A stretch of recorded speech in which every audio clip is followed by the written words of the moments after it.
Few films can trace their origins back to a middle school library, yet that's exactly where The Outsiders began. When a class of students and their librarian mailed a letter to one of the most powerful directors working in Hollywood, no one seriously believed anything would come of it. Something did. The production that followed gathered an entire generation of future stars while every one of them was still unknown, pushed its young actors to the edge of what they could handle emotionally, and was carved down dramatically before a single ticket was sold. What audiences finally saw was only a piece of the whole story, and the whole story begins with a petition. Number 1. The petition that worked. The origin of this film has nothing to do with studio offices. It traces back to a library in Fresno, California, where in 1980, librarian Jo Ellen Misakian and her students at Lone Star Elementary had fallen so completely for S.E. Hinton's novel that they decided to act on it. They wrote directly to Francis Ford Coppola, by then one of the most respected filmmakers alive, asking him to bring the book to the screen. Attached to the letter was a petition carrying the signatures of more than 100 kids. The astonishing part is that the plan worked. Coppola has since acknowledged that he had never read the novel until the petition landed on his desk. The sheer enthusiasm coming from actual young readers was enough to make him open the book, and once he started reading, the story genuinely got to him. It took very little time for him to commit to an adaptation. Even by the standards of an industry full of strange stories, this one stands alone. Most films of any size are born out of agents, pitch meetings, and spreadsheets. This one was born out of children who loved a book and took a chance that a director might love it too. That gamble ended up altering the trajectory of some of the most famous careers in American film. Number 2. It almost had another name. The title of a film can shape everything: how it's marketed, how audiences perceive it, and whether it lingers in cultural memory. During early development of the adaptation, there were discussions about changing the name entirely. One proposed alternative centered on the story's narrator and would have simply been called Pony Boy, a title that would have shifted focus away from the ensemble and onto a single character at the heart of the story. The reasons behind the proposed change were largely commercial. Studios often worry that ensemble titles feel too abstract, and a character-focused name might make the film easier to sell to younger audiences unfamiliar with the source material. There were also questions about whether the word outsiders carried the right tone for a mainstream teenage drama. Ultimately, the original title was preserved, and that decision proved wise. The word captures something essential about the story's themes: belonging, identity, and the invisible lines that divide people. A title like Pony Boy might have made the movie feel smaller, more personal. Keeping the original name helped signal that this was a story about a generation, not just one boy's journey. Number 3. A director deep in debt. By the opening years of the 1980s, Francis Ford Coppola had already delivered several of the defining films of American cinema, and had also spent himself into a corner. One from the Heart, the elaborate musical drama he released in 1982, had been an expensive failure that dragged his company, Zoetrope Studios, deep into debt. The strain on him was severe, and he needed a project capable of restoring both his confidence and his balance sheet. This adaptation offered a very different proposition from the enormous productions he had been chasing. It was a tightly bounded story with a small budget, an untested young cast, and a devoted readership already waiting for it. For a filmmaker under financial pressure, that combination was a chance to reset, to make something human without the crushing weight of expectation attached to every choice. That quiet reset shows up everywhere in the finished film. Coppola treated the material with real attention, giving a story about teenage loyalty and class division the same seriousness he had brought to far grander work. The circumstances that pushed him toward the project were unhappy ones, but they steered him into an intimate register that fit the story unusually well. Directors sometimes do their sharpest work when the resources run thin rather than when they overflow. Number 4. The rights deal was surprisingly small. Before a single frame was shot, the production had already done something unusual. The rights were acquired for a fraction of what Hollywood typically pays for a popular novel. S.E. Hinton's book was obtained for a remarkably modest sum, reportedly just a few $1,000s. For a story that had sold millions of copies and was taught in schools across the country, the price was strikingly low by industry standards. The reasons for the low cost were partly timing, partly circumstance. While the novel had become a beloved staple of school reading lists, it had not yet attracted serious Hollywood attention before Coppola came along. The combination of a motivated director, a passionate student fanbase, and a rights holder open to the opportunity created conditions that made a deal possible well below typical market rates. That modest starting point had real consequences for the production. With limited funds available, the filmmakers had to be resourceful, relying on location shooting in Tulsa, casting talented but largely unknown young actors, and maintaining tight creative discipline throughout. In many ways, the financial constraints helped define the film's gritty, grounded character. The story of kids on the margins of society was, fittingly, made on the margins of Hollywood's usual excess. Number 5. The credit he never got. Plenty of work on a film never shows up in the credits, and the writing dispute behind this production is one of the clearest illustrations of that. Although Coppola was intimately involved in developing the script, the official screenplay credit did not go to him when the film was released. It went instead to Kathleen Knutson-Rowell, the outcome of a formal arbitration handled by the Writers Guild of America. The WGA arbitration process exists to defend writers and make sure credit tracks genuine authorship, but the results can look strange from the outside. Rowell had produced the first draft, and Guild rules place heavy weight on original drafts when credit is decided. A director who substantially rewrites the material still faces guidelines that lean toward whoever first got the story onto the page, and Coppola's revisions, however far-reaching, didn't tip the decision. The credit block that resulted tells an incomplete version of how the screenplay actually took shape. Hollywood is full of similar gaps between the official record and the creative reality behind it. For Coppola, it was one more complication on a production that had already accumulated a few. Proof that making a film means navigating institutions as much as making artistic choices. Number 6. Auditions turned into a contest. Casting a story built on rivalry and brotherhood called for something beyond a normal audition process, and Coppola understood that immediately. Rather than reading actors privately one at a time, he gathered groups of young performers into a single room.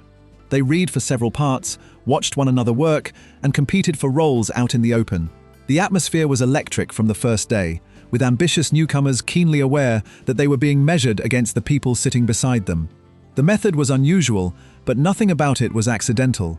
Coppola wanted to observe how these actors carried themselves under pressure, whether they could hold a room full of rivals, and whether real chemistry, or real friction, would surface on its own.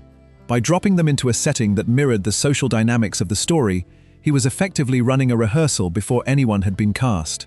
The outcome justified the gamble. The ensemble that came out of that room had an authenticity no conventional casting process could have produced. These were performers who had already taken each other's measure, already sorted themselves into unofficial pecking orders, and already formed private opinions about one another.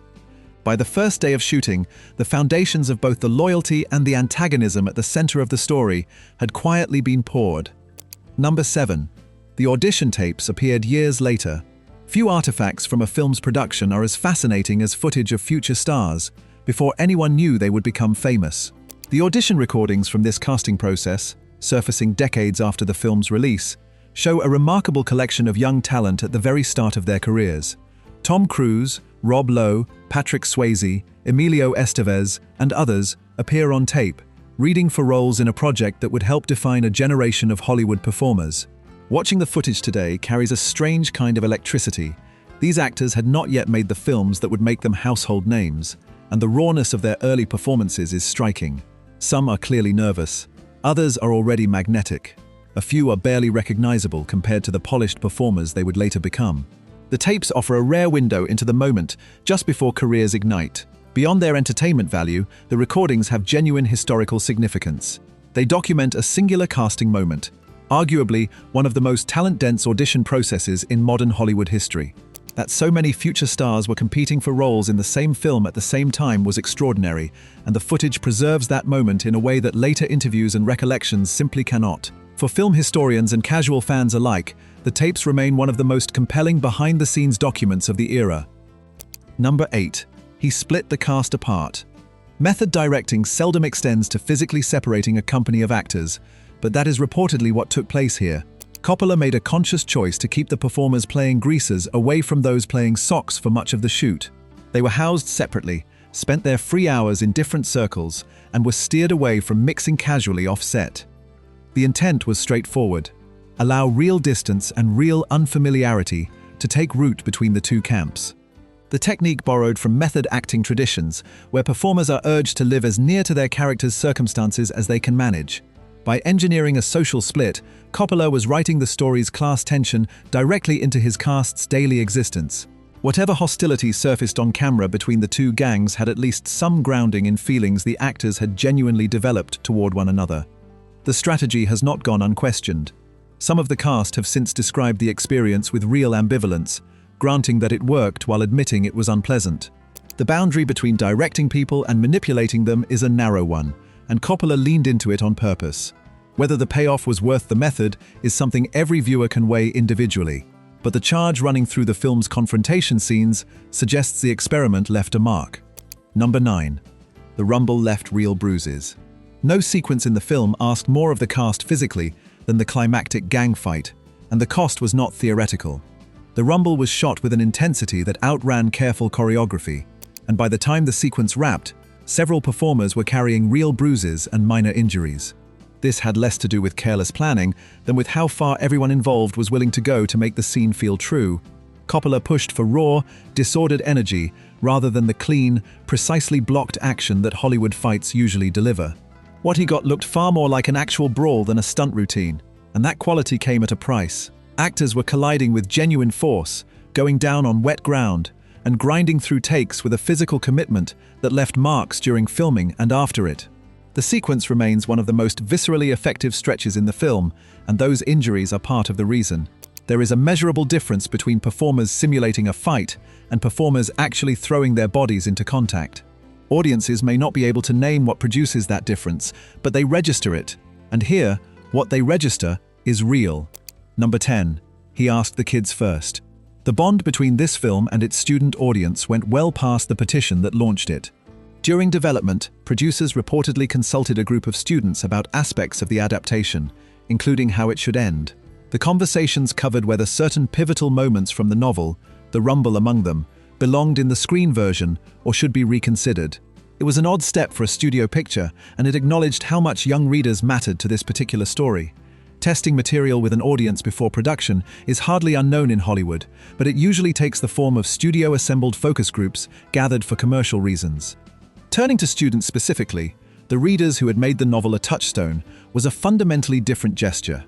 It suggested a real interest in meeting the expectations of the audience most invested in the source. The practice also matched the spirit in which the whole project had started. From the first petition through this consultation, young people had a genuine voice in an adaptation in a way that almost never happens on a major studio film.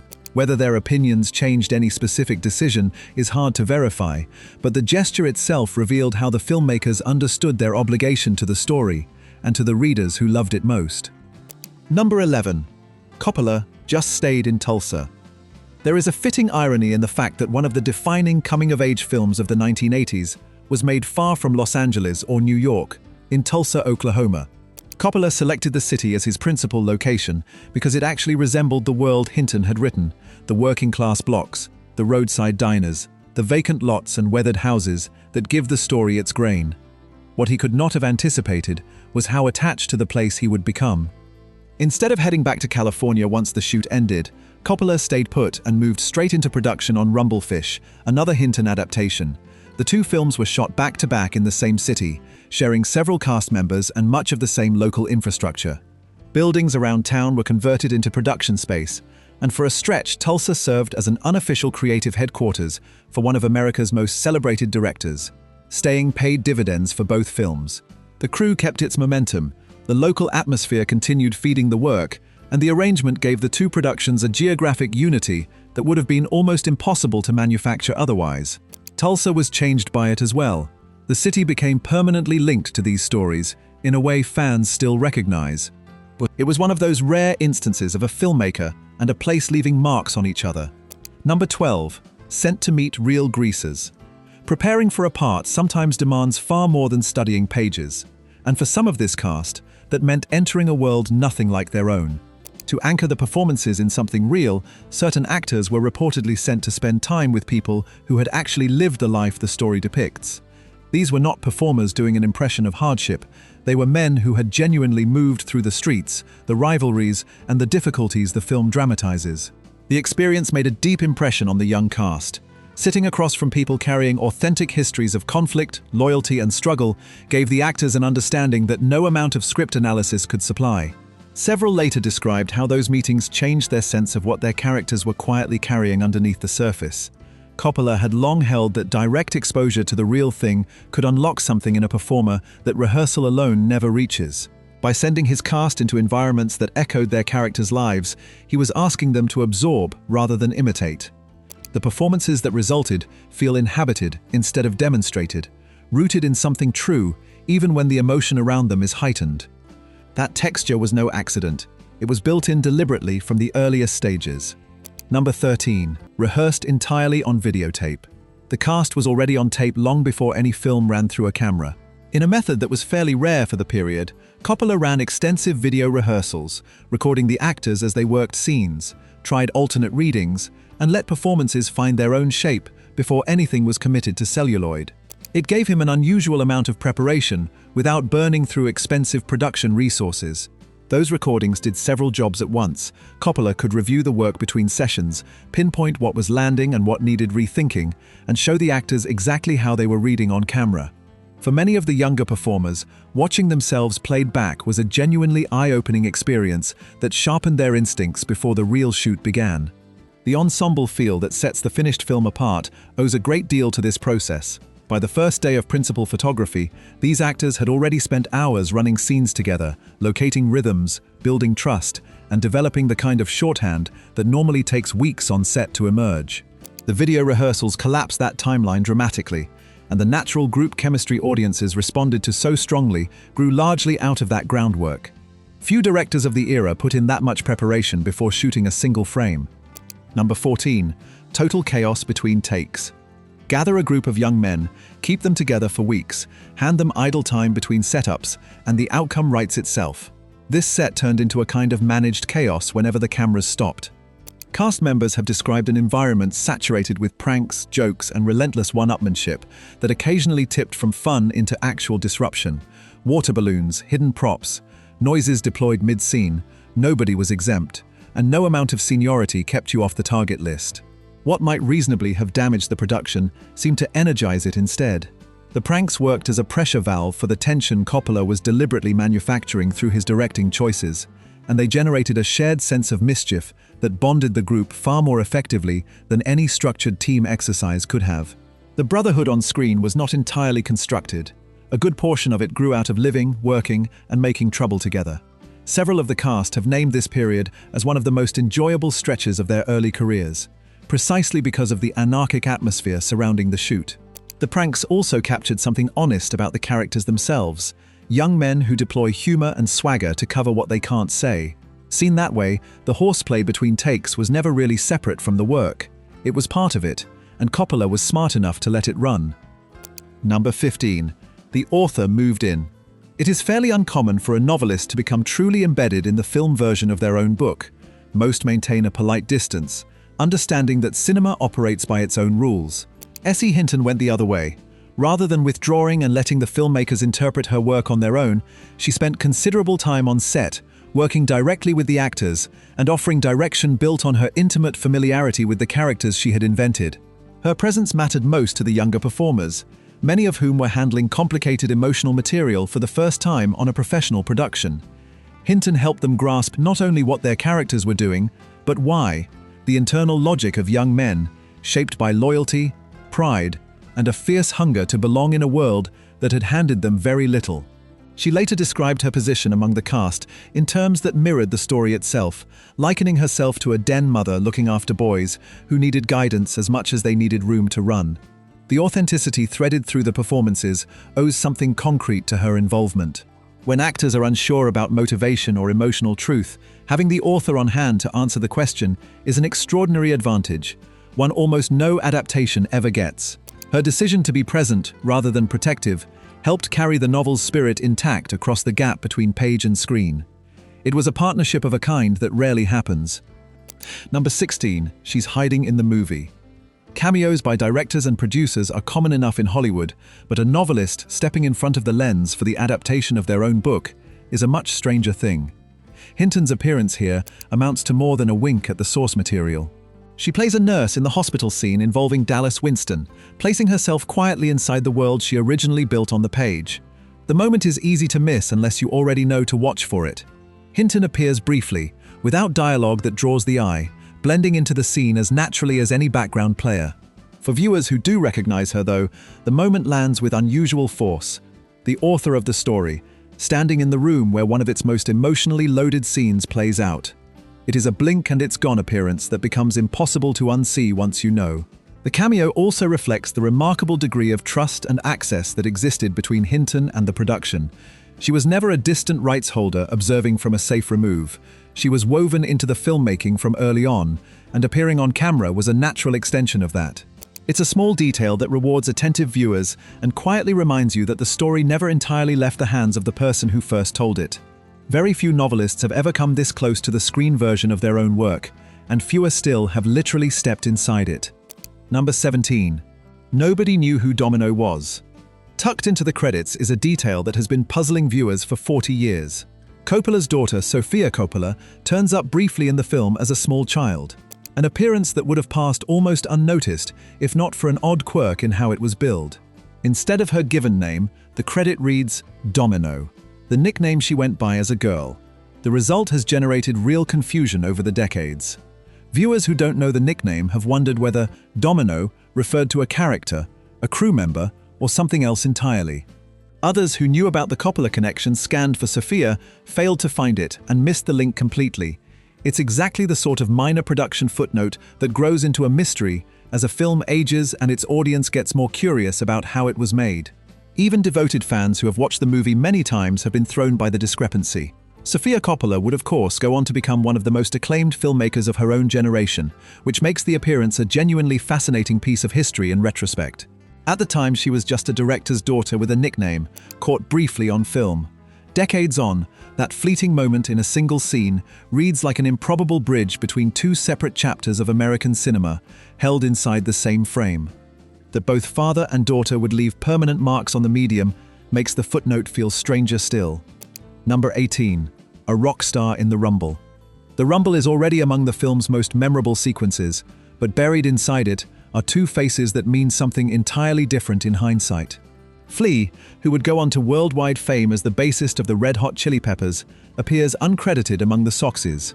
Somewhere in the same melee is future NHL star Cam Neely, equally uncredited and equally anonymous at the time. Neither man had come anywhere near fame when the scene was shot.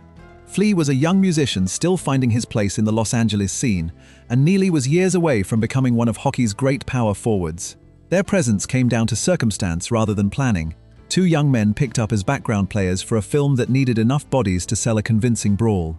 Nobody on set had any particular reason to look twice at either of them. What makes the cameos so satisfying now is how unlikely the whole thing is. The notion that a future rock icon and a future sports legend were swinging at each other as extras in the same scene before either career had properly started feels almost too neat to be true. It's a reminder that talent gathers in unexpected corners, and that the backgrounds of movies occasionally hold more history than anyone noticed at the time. Rewatching the fight with that knowledge turns a familiar sequence into something new. Not many single scenes from 1980s cinema can claim that kind of buried legacy. Number 19. That haircut was real. Some of the strongest moments in film come not from elaborate construction, but from a simple decision to do the thing for real. The haircut scene, where a character's hair is chopped off as part of a hasty disguise, was shot using an actual knife rather than proper tools or a carefully staged substitute. The actors went through with it, and what's on screen carries a discomfort that choreography almost never manages to fake. The physical clumsiness of a blade standing in for scissors bleeds straight into the performance. There's a visible tension running through the scene that would be hard to manufacture.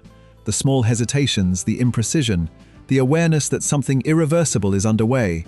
Audiences take that in without necessarily identifying its source, reading it simply as emotional truth rather than a production decision. The discomfort on screen is real because the discomfort behind the camera was real too. Coppola's willingness to chase that kind of realism, even in a scene that could easily have been staged with far less risk, points to a philosophy that runs through the entire production. Wherever genuine experience could stand in for simulation, he tended to take the genuine option. The haircut is a small but revealing example, and its effect on screen makes a quiet case for why the approach worked. It's precisely the sort of choice that separates a director who trusts the moment from one who only trusts the plan. Modest as it looks, it says a great deal about how the whole film was made. Number 20. The laugh nobody scripted. Not everything in a finished film was ever meant to be there. During a scene at the drive-in, something off-camera caught one of the actors completely off guard and produced a laugh that appeared in no version of the script. On most productions, that take would be marked unusable, a break in the performance that damages the emotional continuity of the scene. Coppola went the other direction and left it in. The choice reveals an instinct that prizes spontaneity over control. A real laugh carries something a performed one can't reproduce, a quality of surprise and honest feeling that lands differently with an audience, even when they couldn't explain the difference. By keeping the moment, instead of cutting around it, Coppola let a flash of actual human behavior into a scene that might otherwise have felt more assembled. That instinct, protecting the accidental truth over the rehearsed version, supplies a great deal of the film's enduring warmth. It's a small call with an outsized effect. Some of the most memorable moments in movie history are accidents that an alert director recognized as gifts.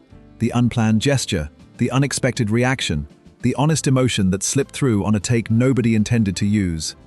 This film has its own entry in that tradition, and the laugh that survived the edit is a reminder that the best performances often catch the performers themselves by surprise. It also says something about the kind of director Coppola was, one who stayed open to what a moment offered, instead of demanding what he had pictured in advance. That openness runs quietly through the whole production. Number 21. The floor gave way. Accidents on set are normally problems to be handled and put behind you as fast as possible. What happened during the church scenes turned into something more interesting than a simple interruption. A section of damaged floor reportedly gave way while cameras were rolling, alarming cast and crew and bringing the day to an abrupt stop. It was the sort of incident that could easily have cost the production an entire shooting day, and yet it didn't. The collapse ended up feeding the work instead. The jolt and the nervous energy it produced carried directly into the performances that followed, and certain lines were adjusted to suit the improvised mood the accident had created. Choices made later in the edit also accounted for the unexpected footage and reactions captured around the moment.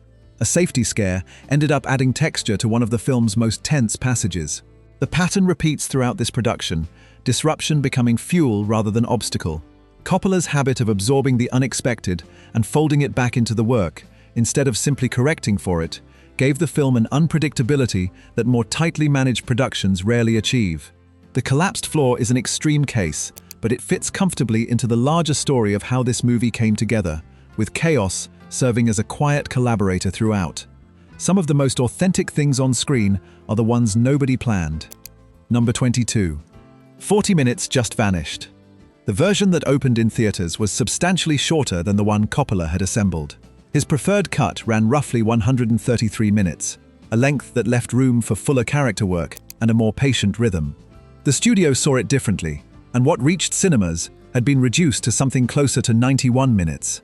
Better than 40 minutes of footage was gone, which reshaped the film's pacing and the weight carried by several key characters. The trims landed hardest on the quieter, character-driven material, exactly the content that separated Coppola's vision from a conventional action-forward teen drama. Relationships built with patience were compressed into fragments.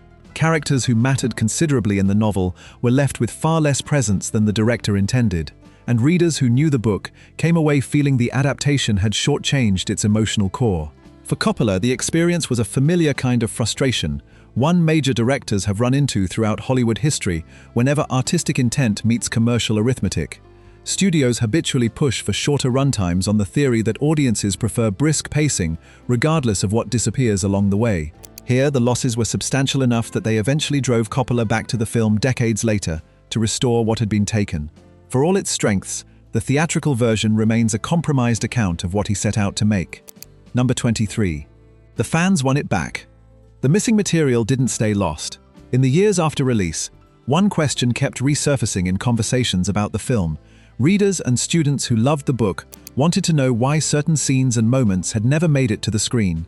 It came up in classrooms, in fan mail, and in interviews where audience members pressed Coppola directly on the distance between the novel they knew and the movie they had watched. That persistence eventually produced results.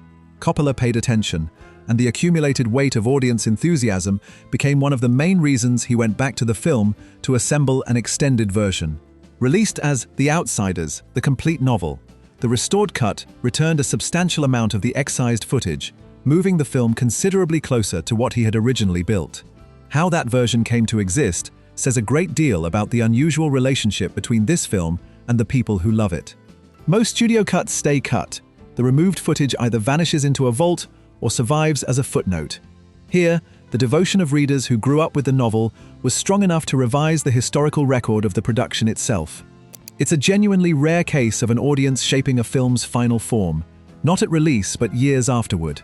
That the whole thing started with a student petition makes the ending feel almost too tidy to be real. Number 24. New cut, new soundtrack. Restoring the lost footage was only half of what Coppola altered when he revisited the film.